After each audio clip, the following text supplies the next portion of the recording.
तो दोस्तों, आज मैं आप लोगों के लिए एक बहुत ही डरावनी कहानी लेकर आया हूं। ये कहानी है बलबीर सिंह नाम के एक ट्रक ड्राइवर की, जिसने एक रात हाईवे पर वो देखा जो शायद इंसान नहीं था।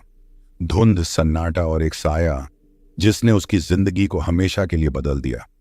ये कोई फिल्मी कहानी नहीं, ये उसकी अपनी कही हुई सच्ची घटना है। तो दोस्तों, कहानी शुरू करने से पहले मुझे आपसे एक छोटी सी रिक्वेस्ट है कि अगर आप लोग मेरे चैनल पर नए हैं तो मेरे चैनल को सब्सक्राइब करें और मेरी वीडियो को लाइक करें। तो चलिए दोस्तों, बिना समय बर्बाद किए कहानी शुरू करते हैं। दोस्तों, मेरा नाम बलबीर सिंह है। मैं पंजाब के लुधियाना का रहने वाला हूं और पिछले 17 साल से ट्रक चला रहा हूं। आपने शायद बहुत सी डरावनी कहानियां सुनी होंगी, लेकिन जो मैं आपको बताने जा रहा हूं वो मैंने अपनी आंखों से देखा है, और वो रात आज भी मेरी नींदें उड़ा देती हैं। ये बात सितंबर 2019 की है।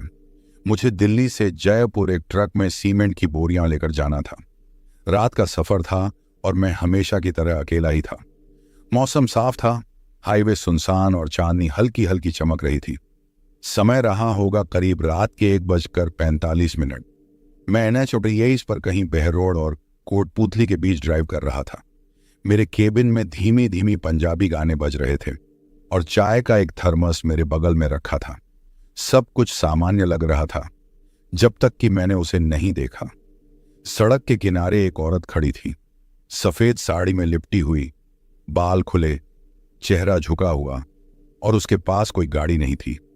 उस वक्त मैंने बस यही सोचा, शायद कोई मुसाफिर होगी। लेकिन जैसे ही मैं पास आया, उसका चेहरा बिना आंखों का था। मैंने झटके में ब्रेक मारा। ट्रक फिसलता हुआ कुछ मीटर दूर जाकर रुका। मैंने बाहर झांका, लेकिन वहां कुछ नहीं था। क्या मैंने सपना देखा था? मैंने खुद से पूछा। मैंने ट्रक दोबारा स्टार्ट किया और आगे बढ़ा, लेकिन 5 मिनट बाद वही औरत फिर से दिखी, ठीक वैसे ही, उसी पोजीशन में जैसे रिवाइंड हो गया हो। अब मेरी रूह कांप गई थी।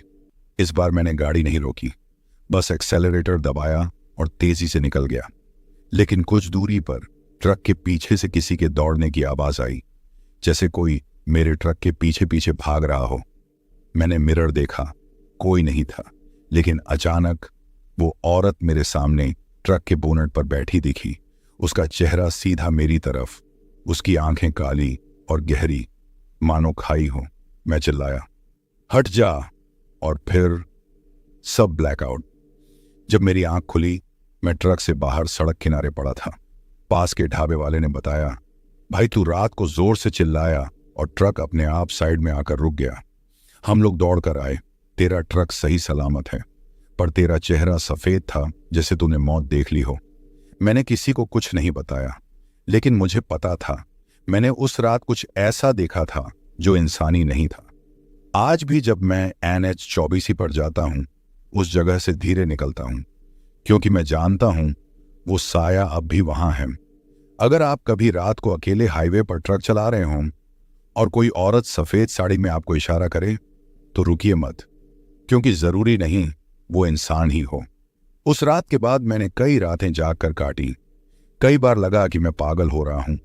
कई बार ये सोचकर खुद को समझाया कि शायद वो थकान थी या नींद का असर। लेकिन NH-48 पर वो जगह, वो मोड़ कोटपूतली के पास जहां मैंने उसे देखा था, वो मेरे जहन में बस गई थी। करीब 1 महीना बीत गया। अब की बार मुझे फिर से उसी रूट पर जाना था, दिल्ली से अजमेर, और रास्ता फिर वही था, NH-24। मन अंदर से हिचकिचा रहा था, लेकिन काम काम होता है, और मैं बलबीर सिंह हूं, डर से पीछे हटने वालों में से नहीं। मैंने ट्रक उठाया। रात के 12:30 का समय था जब मैं बहरोड क्रॉस कर चुका था। हर बार की तरह चाय का थर्मस साथ था, म्यूजिक थोड़ा धीमा और दिल थोड़ा तेज धड़क रहा था। जैसे ही मैं उस जगह के पास पहुंचा, वही जगह जहां पिछली बार ब्रेक मारा था, गाड़ी खुद ब खुद धीमी हो गई। मुझे कुछ अजीब लगा। मैंने ब्रेक नहीं दबाया था। क्या क्लच में दिक्कत है? मैंने गाड़ी साइड में लगाई, टॉर्च निकाली और नीचे झांका। सब कुछ ठीक था, लेकिन जैसे ही मैं केबिन में वापस चढ़ा, केबिन के शीशे पर किसी ने जोर से थपथपाया। धप धप धप। दिल धक से रह गया। मैंने पीछे देखा, कोई नहीं। सामने शीशे पर देखने की हिम्मत की। और वहीं खड़ी थी वही औरत, सफेद साड़ी, खुले बाल, लेकिन इस बार उसका चेहरा बिल्कुल पास था, शीशे से सटा हुआ। उसके होंठ हिल रहे थे, जैसे कुछ कह रही हो, लेकिन कोई आवाज नहीं आ रही थी।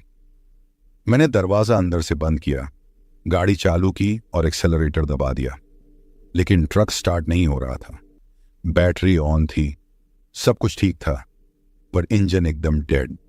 और तभी पीछे से किसी के चलने की भारी आवाज आई, थप थप थप। वो आवाज ट्रक के चारों तरफ घूम रही थी, जैसे कोई ट्रक के चारों ओर चक्कर लगा रहा हो। मैं सांस रोककर बैठा रहा। अचानक केबिन के भीतर से ही एक अजीब सी सीटी की आवाज आई, जैसे किसी ने बहुत पास आकर कान में फूंक मारी हो। बलबीर! मैंने झटके से मुड़कर देखा, केबिन में कोई नहीं था, लेकिन वो आवाज, वो नाम, उसने मेरा नाम लिया था। मैंने किसी को नहीं बताया था उस रात के बारे में। फिर उसे मेरा नाम कैसे पता था? अब मुझे यकीन हो चला था, ये कोई इंसानी चीज नहीं थी और ये वहीं खत्म नहीं हुई थी। मैं जैसे तैसे ट्रक को एक बार फिर स्टार्ट करने की कोशिश करता रहा और शायद 5वीं बार में इंजन दहाड़ मारकर चालू हुआ। मैंने 1 सेकंड भी नहीं गंवाया। ट्रक को गियर में डालकर तेजी से वहां से भागा, लेकिन पीछे वाली सीट पर से किसी के बैठने की आवाज आई। ट्रक में तो कोई नहीं था मेरे अलावा। मैंने पीछे झांक कर देखा, सीट पर कुछ नहीं था, लेकिन उस पर गीले पैरों के निशान थे, जैसे कोई अभी अभी बैठा हो। अब ये कोई एक बार की घटना नहीं रही थी, अब ये मेरा पीछा कर रही थी और शायद ये मेरे साथ ही ट्रक में सवार हो चुकी थी। उस रात के बाद मुझे नींद नहीं आई।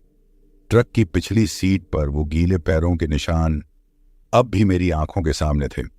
मैं ट्रक चलाता रहा, लेकिन उस एहसास से पीछा नहीं छूटा कि कोई अब भी मेरे साथ है।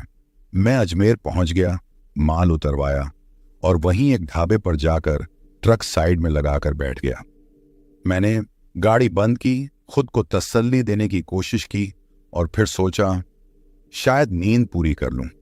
लेकिन जैसे ही मैं आंख बंद करता, वही सफेद साड़ी वाली औरत मेरे सामने आ खड़ी होती, कभी शीशे पर झुकी हुई, कभी पीछे की सीट पर बैठी, कभी ट्रक के बाहर चलती हुई। अब ये मेरे दिमाग में घर कर चुकी थी। मैंने वो रात ढाबे पर नहीं बिताई, बल्कि ट्रक में ही बैठा रहा। दरवाजे लॉक कर ली, सारी लाइट्स बंद कर दी और धीरे धीरे नींद आ गई। पर नींद में भी चैन कहां। मेरे सपने में ट्रक के केबिन का दरवाजा खुल रहा था, कोई अंदर आ रहा था। सफेद साड़ी की सरसराहट, औरत की सांसें और फिर एक अजीब ठंडी गीली सी उंगली का स्पर्श मेरी गर्दन पर। मैं झटके से उठा, पसीने से तरबतर, सांसें तेज, लेकिन ट्रक का दरवाजा अब भी बंद था।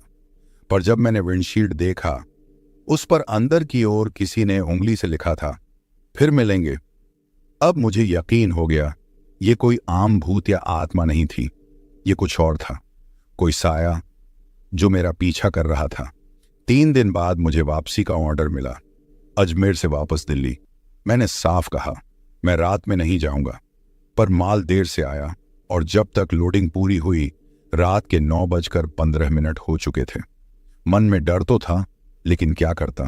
कमर कसकर ट्रक स्टार्ट किया और चल पड़ा उसी रास्ते पर। रात के 12:10 ट्रक एक बार फिर उसी मोड़ से गुजरा, जहां वो पहली बार दिखी थी, लेकिन इस बार सब शांत था, कोई नहीं था। पर फिर जीपीएस ने अजीब हरकत करनी शुरू कर दी। लोकेशन घूम रही थी, जैसे ट्रक गोल गोल घूम रहा हो। मैंने जीपीएस बंद किया और सामने देखा एक बूढ़ा पेड़ जो वहां पहले कभी नहीं था, सीधे सड़क के बीचों बीच। मैंने ट्रक रोका, उतर कर देखा, कोई पेड़ नहीं था। जैसे ही केबिन में वापस घुसा, ट्रक की पिछली खिड़की से झांकती 2 काली आंखें दिखीं। मैंने चीख मारी, कौन है? लेकिन जवाब में केबिन के अंदर से किसी ने फुसफुसाकर कहा, यही तो जानना है। मैंने एक बात नोटिस की, मेरे ट्रक के अंदर कुछ बदलने लगा था। कभी स्टीयरिंग अपने आप हिलता, कभी ट्रक के मिरर में कोई औरत खड़ी दिखती, लेकिन जब मुड़कर देखता कोई नहीं होता। और सबसे अजीब बात, जब मैं मुंह धोने के लिए ट्रक से उतरता तो मुझे अपने ही पीछे 2 जोड़ी कदमों की आवाज सुनाई देती। एक दिन जब मैं जयपुर से दिल्ली के बीच लोड लेकर लौट रहा था, तो एक नई अजीब चीज हुई। मैंने सोचा इस बार मैं सब रिकॉर्ड करूंगा। मैंने ट्रक के अंदर एक छोटा सा वॉइस रिकॉर्डर लगा दिया। पूरा सफर रिकॉर्ड होता रहे ताकि मैं खुद को साबित कर सकूं कि जो देख रहा हूं वो सिर्फ मेरे दिमाग का खेल नहीं है।